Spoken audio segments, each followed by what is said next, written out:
অনেকেই normal delivery আশা করেন, অনেকে আবার চান তার সিজার হবে। কিছু জিনিস শরীরের মধ্যে খেয়াল করবেন, কিছু লক্ষণ এবং আপনার বাচ্চার কিছু লক্ষণ খেয়াল করবেন, যে লক্ষণগুলোর মাধ্যমে আপনি নিজেই বুঝে যেতে পারবেন যে আপনার নর্মাল ডেলিভারি হওয়া সম্ভব নাকি আপনাকে সিজারের দিকে অগ্রসর হতে হবে। এই 10টি লক্ষণ সম্পর্কে আজকে আপনাদেরকে জানাবো। সব কিছু জানতে সম্পূর্ণ ভিডিওটি দেখবেন, ভিডিওটি ডাউনলোড করে রাখবেন, প্রয়োজনে শেয়ার করে দেবেন সবার মাঝে। এছাড়াও অবশ্যই ইউটিউব থেকে দেখে থাকলে আমাদের চ্যানেলটি সাবস্ক্রাইব করবেন, ফেসবুক থেকে দেখে থাকলে পেজটি ফলো করতে ভুলবেন না। চলুন শুরু করা যাক। নর্মাল ডেলিভারি আশা থাকলেই সকল ক্ষেত্রে নর্মাল ডেলিভারি হয় না। যখন নর্মাল ডেলিভারি হয় না তখন একজন মা সিজারের শরণাপন্ন হতে চান। শরীরের 10টি লক্ষণের মধ্যে প্রথম লক্ষণ হিসেবে বলছি আপনার ওজন এবং বাচ্চার ওজন।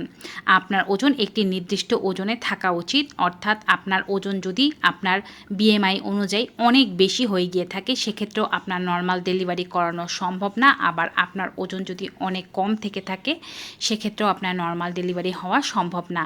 আবার বাচ্চার ওজন যদি জন্মানোর আগে 2.5 কেজির কম হয়ে থাকে বা 4 কেজির বেশি হয়ে থাকে সেক্ষেত্রেও আপনি নর্মাল করাতে পারবেন না। সিজার ছাড়া আর কোনো অপশন থাকে না। এই সমস্ত ক্ষেত্রে ডক্টরেরা রিস্ক নিতে চান না। দ্বিতীয় লক্ষণীয় বিষয় হচ্ছে আপনার জরায়ুর রাস্তা কেমন। অনেক ক্ষেত্রে জন্মগতভাবে নারীদের জরায়ুর রাস্তা ছোট বা চিপা হতে পারে, আবার বাচ্চার মাথাও তুলনামূলকভাবে অনেক বড় হয়ে যেতে পারে। সেক্ষেত্রে কিন্তু নর্মাল ডেলিভারি করাতে গেলে জরায়ু বেশ আঘাতপ্রাপ্ত হতে পারে, বাচ্চার মাথাও আঘাতপ্রাপ্ত হতে পারে। আপনাকে ডক্টর আগে থেকে এটি বলে দিতে পারে যে আপনার জরায়ু রাস্তা ছোট কিনা বা বাচ্চার মাথা অনেক বড় কিনা। সেক্ষেত্রে রিস্ক না নিয়ে সিজার করানোর ডিসিশন নেওয়াই ভালো ডিসিশন হবে। তৃতীয় কারণ বা লক্ষণ হচ্ছে আপনি শারীরিকভাবে কতটুকু সুস্থ।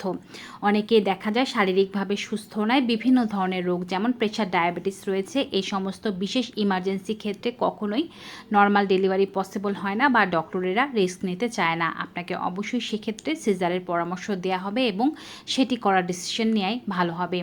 চতুর্থ যে বিষয়টি খেয়াল রাখতে হবে তা হচ্ছে আপনার বাচ্চার পজিশন কি। যদি নর্মাল ডেলিভারির ইচ্ছা থেকে থাকে সেক্ষেত্রে বাচ্চাকে অবশ্যই সেফালিক পজিশনে আসতে হবে। 37 সপ্তাহের মধ্যে বাচ্চার পজিশন যদি সেফালিক পজিশনে চলে এসে থাকে সেক্ষেত্রে নর্মাল ডেলিভারির জন্য বাচ্চা প্রস্তুত। কিন্তু অনেক ক্ষেত্রেই বাচ্চা আড়াআড়ি অবস্থায় থাকে কিংবা ব্রিজ পজিশনে থাকে, অর্থাৎ বাচ্চার মাথা উপরের দিকে থাকে এবং পা নিচের দিকে থাকে। এমন ক্ষেত্রে নর্মাল ডেলিভারির জন্য প্রেশারাইজ করা যাবে না, বাচ্চার জীবনের ঝুঁকি থাকে, এমনকি মায়েরও মৃত্যু পর্যন্ত ঘটতে পারে। তাই 37 সপ্তাহ পর্যন্ত আল্ট্রাসাউন্ডে খেয়াল করতে হবে বাচ্চার মাথা নিচের দিকে এসেছে কিনা। পঞ্চম যে বিষয়টি খেয়াল রাখতে হবে তা হচ্ছে আপনার বাচ্চার প্লাসেন্টায় কোনো জটিলতা বা ত্রুটি আছে কিনা। অনেক ক্ষেত্রে দেখা যায় বাচ্চার প্লাসেন্টা প্রিভিয়া থাকে বা প্লাসেন্টার ছেদন ঘটে, প্লাসেন্টা দিয়ে রক্তক্ষরণ হয়, মায়ের জরায়ুর মুখ খুলে গিয়ে থাকে বা মায়ের জরায়ুর মুখকে সেলাই করে রাখতে হয়। এই ধরনের বিশেষ কিছু কেসে নর্মাল ডেলিভারি রিস্ক ডক্টরেরা নিতে চান না, সেক্ষেত্রে কিন্তু আপনাদেরকে সিজারের পরামর্শ দেওয়া হয়ে থাকে। ষষ্ঠ লক্ষণীয় বিষয় হচ্ছে পেটের ভেতরে কটি বাচ্চা আছে। একটি বাচ্চার ক্ষেত্রে নর্মাল ডেলিভারি যতটা সহজ হয়, 2টি বা 3টি বাচ্চা পেটের ভেতরে থাকলে নর্মাল ডেলিভারিটা ততটাই কঠিন হয়ে যায়। তাই পেটের ভেতরে একের অধিক বাচ্চা থেকে থাকলে নর্মাল ডেলিভারির জন্য কোনো প্রকারের প্রেশার ক্রিয়েট না করাই ভালো। এক্ষেত্রে কিন্তু উভয় বাচ্চার জীবনের ঝুঁকি থেকে যেতে পারে।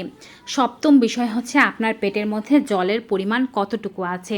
ডক্টর যদি আপনাকে পেটের ভেতরে জলের পরিমাণ ঠিকঠাক আছে এমনটা বলে থাকে বা আপনার আল্ট্রাসাউন্ড রিপোর্টেও ঠিক থাকে তবে নর্মাল ডেলিভারি আশা রাখা যেতে পারে।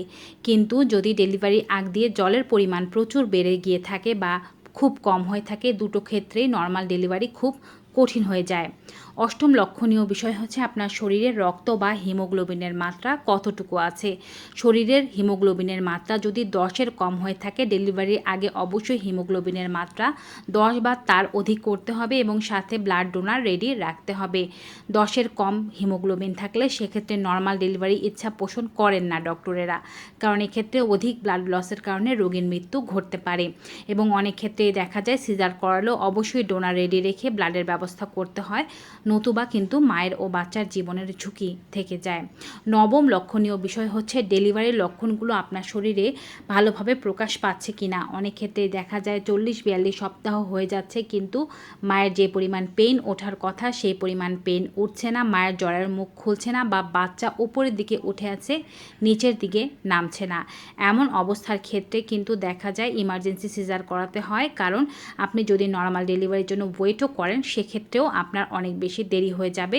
এতক্ষণ পর্যন্ত বাচ্চা পেটের মধ্যে কম রক্ত ও অক্সিজেন পাওয়ার কারণে বাচ্চার কোনো ইমার্জেন্সি সিচুয়েশন সৃষ্টি হয়ে যেতে পারে। দশম ও সর্বশেষ যে বিষয়টি খেয়াল রাখা উচিত তা হচ্ছে আপনার ইমার্জেন্সি কোনো জল ভেঙে যাওয়া বা বাচ্চার নড়াচড়া বন্ধ হয়ে যাওয়া বা রক্তপাতের মতো কোনো সমস্যা হচ্ছে কিনা। এই ধরনের সমস্যা যে কোনো সময় হতে পারে। আপনার হয়তো রক্তপাত হচ্ছে কিংবা জল ভেঙে গিয়েছে, জলের সাথে কোনো হলুদ বর্ণের, সবুজ বর্ণের বা কালো বর্ণের পদার্থ বেরিয়ে আসছে। এটি কিন্তু বাচ্চার মলত্যাগ করে দেওয়ার একটি লক্ষণ, কিংবা বাচ্চা নড়াচড়া একেবারেই বন্ধ করে দিয়েছে। এই সমস্ত ক্ষেত্রে নর্মাল ডেলিভারির জন্য অপেক্ষা করা যায় না, ইমার্জেন্সি সিজারের ব্যবস্থাই করতে হয়। পারিপার্শ্বিক সকল অবস্থা ঠিক থাকলে অবশ্যই একজন মা নর্মাল ডেলিভারি করাতে পারেন এবং এটিই সবচেয়ে সেফ পদ্ধতি মনে করা হয়ে থাকে। তো ভিউয়ার্স, আজকের এই ভিডিওটি কেমন লাগলো কমেন্ট বক্সে জানাতে ভুলবেন না। ভালো উপকারী মনে হয়ে থাকলে বেশি বেশি সকলের মাঝে শেয়ার করে দেবেন। বিদায় নিচ্ছি, সবাই ভালো থাকুন, সুস্থ থাকুন। Goodbye and take care.